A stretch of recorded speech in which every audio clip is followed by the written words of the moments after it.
ডাক দিয়ে সালাম দিলেন, আসসালামু আলাইকুম তালহা, ঘরের মধ্যে আছো নাকি? আমি পয়গম্বর তোমার দরওয়াজায় দাঁড়ায় আছি, কোনো আওয়াজ নেই। নবীজি আবার সালাম দিয়ে বলেন, ও তালহা, ঘরের মধ্যে আছো নাকি? আমি তোমার ঘরের দরওয়াজায় দাঁড়ায় আছি, কোনো জবাব নেই। ইসলামের বিধান হলো, আপনি যদি কারো ঘরের মধ্যে বাড়িতে ঢুকতে চান, আপনি 3 বার সালাম দিবেন, আওয়াজ আসলে আপনি ঢুকবেন, জবাব নেই তো চলে যাবেন। এই চিন্তাটা, এই নিয়মটা, এই নীতিটা যদি আমাদের সমাজে থাকতো, তাহলে ঘরে ঘরে আজকে পরকিয়া, একজনের বউ অন্যজনের সাথে পালাইতো না। ইসলামের বিধান, ইসলামের নিয়ম কখনো অনর্থক বানান নাই আল্লাহ।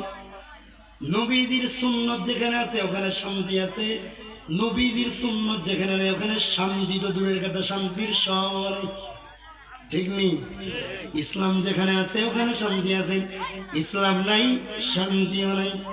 মুরব্বীদের মুখে ঘটনা শুনছিলাম, এক লোকের বাড়িতে ইসলাম নামে একটা খাদেম ছিল, দোকানদার ছিল, কর্মচারী ছিল।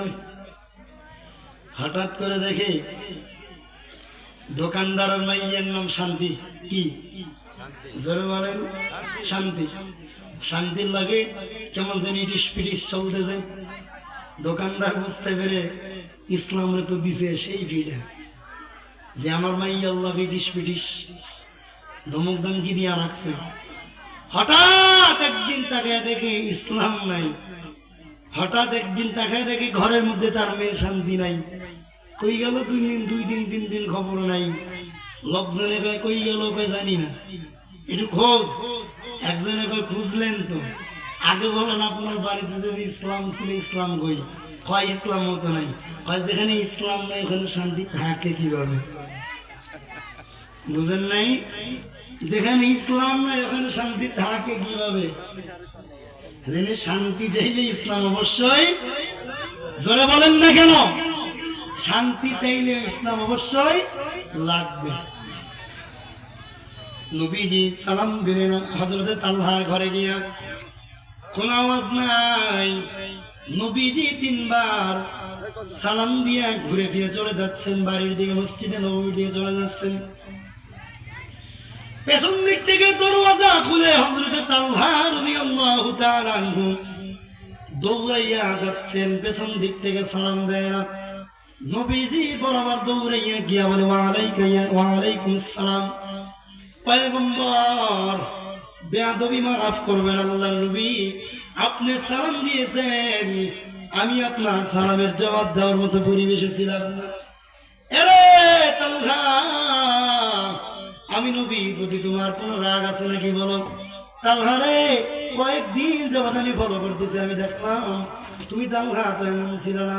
ও তালহা, আগে তুমি নামাজ শেষ করে আমার চেহারার দিকে তাকায় থাকতাম, আমার কথা শুনতাম। তালহা রে, আমি নবীর প্রতি কোন রাগ আছে কিনা বলো? কেন তুমি আর নামাজের পরে দেরি করো না?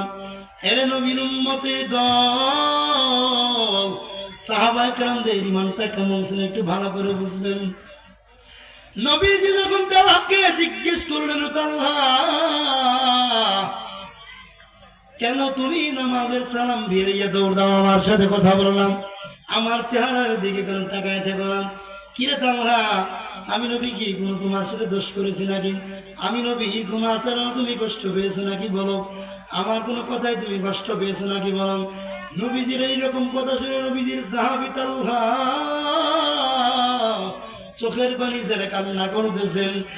পয়গম্বর ডাক দিয়া কয়, রে তালহা, কান্না করতে বলি নাই, বলো দেখি, বলো দেখি কান্না, বলো দেখি কেন আমার সাথে কথা বলো না? নবীজির সাহাবী হযরতে তালহা রাদিয়াল্লাহু তাআলা আনহু জবাব দেয়, ও পয়গম্বর, আমি তালহা আপনার সালামের জবাব দিই নাই। আমি তালহা সালাম ফিরাইয়া কেন দৌড় দেই?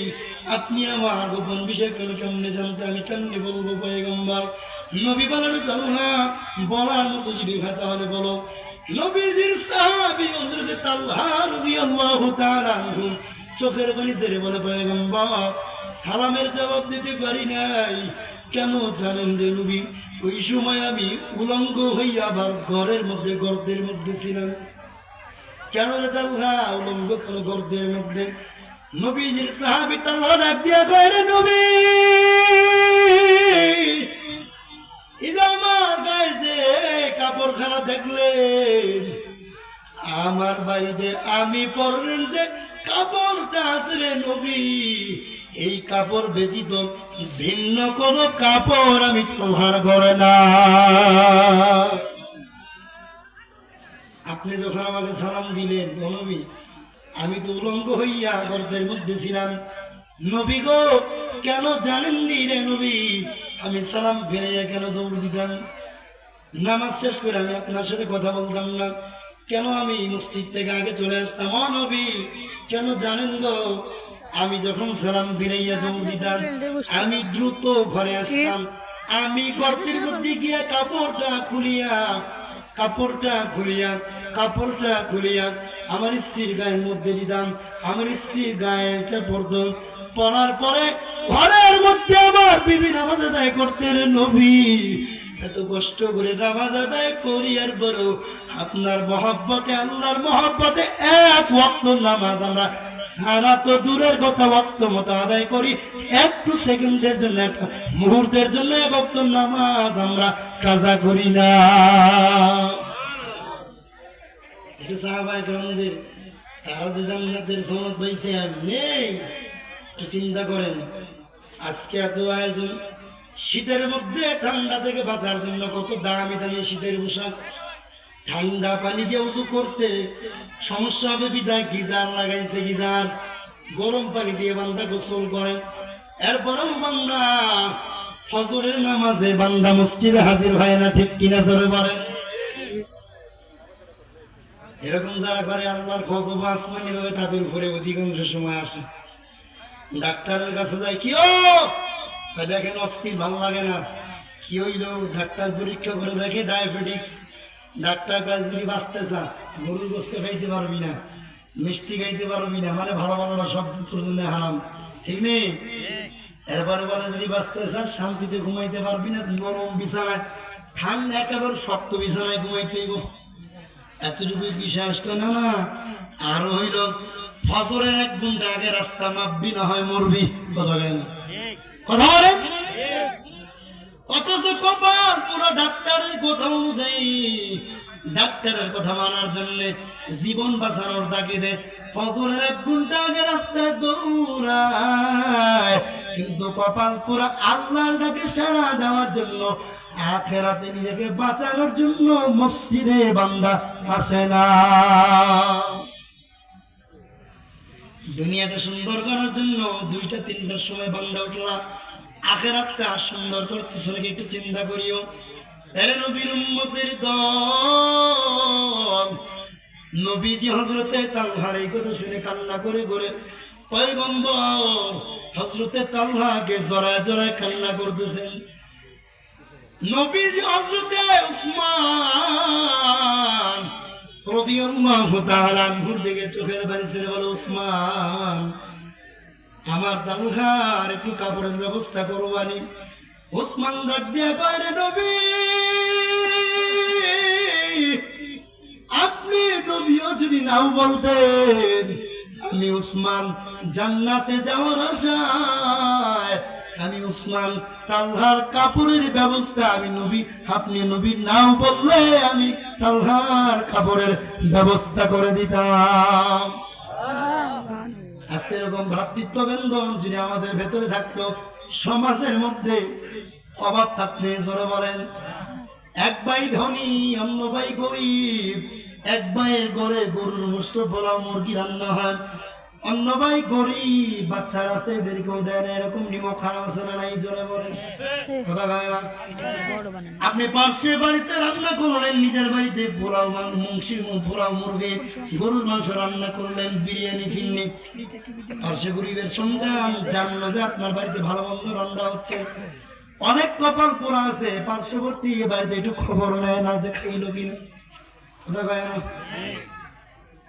এই জন্য শান্তিও নাই। রিজিক দেয় কে? আপনি যদি আমার ঘরে খান, মুমিন হইলে বিশ্বাস করতে হবে, আমার বিশ্বাস করতে হবে আপনি আপনারটাই গেছেন, আমারটা না। কারণ আল্লাহ আপনার রিজিকটা আমার মধ্যে নিয়ে নিছে। এ নবীর উম্মতের দল, এরকম সাহাবায়ে কেরামদের মতো ভ্রাতৃত্ব বন্ধন যদি বাংলার জমিনে থাকতো, বলেন তো দেখি বাংলার জমিনে অভাব থাকতো নি? কথা কয় না? এরে নবীর উম্মতের দল, নবীজির সাহাবী হযরত উসমান দামি দামি কাপড় ক্রয় করে আনলেন, তালহা রাদিয়াল্লাহু তাআলা আনহুর হাতে দিলেন। নবীজির সাহাবী হযরতে তালহা হযরত উসমানকে ডাক দিয়ে বলে, ও ভাই উসমান, আপনি যে আমার জন্য শীতের কাপড়ের ব্যবস্থা করেন, কাপড়ের ব্যবস্থা করলেন, ও উসমান, আমি তো আপনার কাছে ঋণী হয়ে গেলাম।